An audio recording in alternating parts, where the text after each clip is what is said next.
because of circumcision, we were uncircumcised before he died. That's why when the prophets would refer to the enemies of the Jews or Israel, they say, those are the uncircumcised, as if to say they don't have any part with God. Or before Christ died, we had no part with God because the law wasn't given to the Gentiles, it was given to the Jews. You know how we were? Let's look at what verse 12 says. Look how the Gentiles were.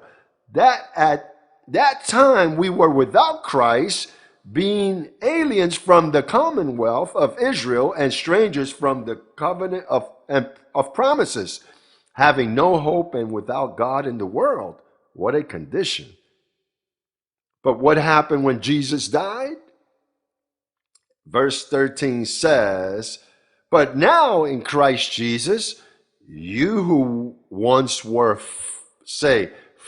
were far off, have been brought near by what? The blood of Christ.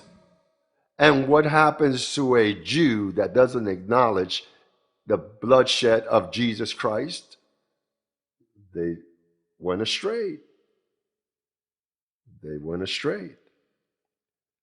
They're far away.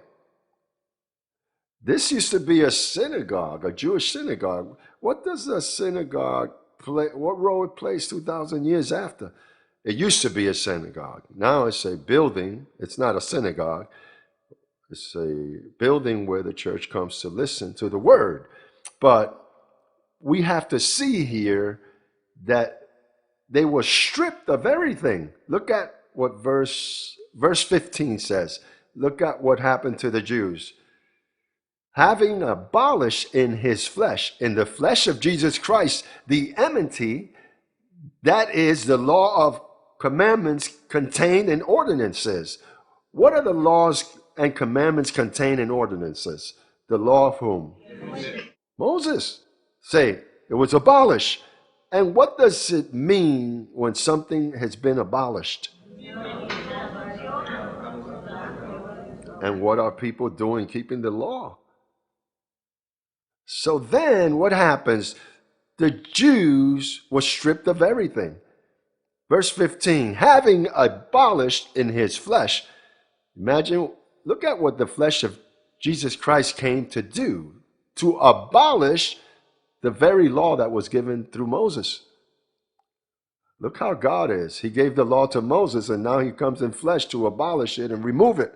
Having abolished in his flesh the enmity, because the law produces a lot of enemies. That is, the law of commandments contained in ordinances, so as to create in himself one new man from the two, thus making peace. What does Ephesians 3:5 say? Right there. Let's look at verse 5.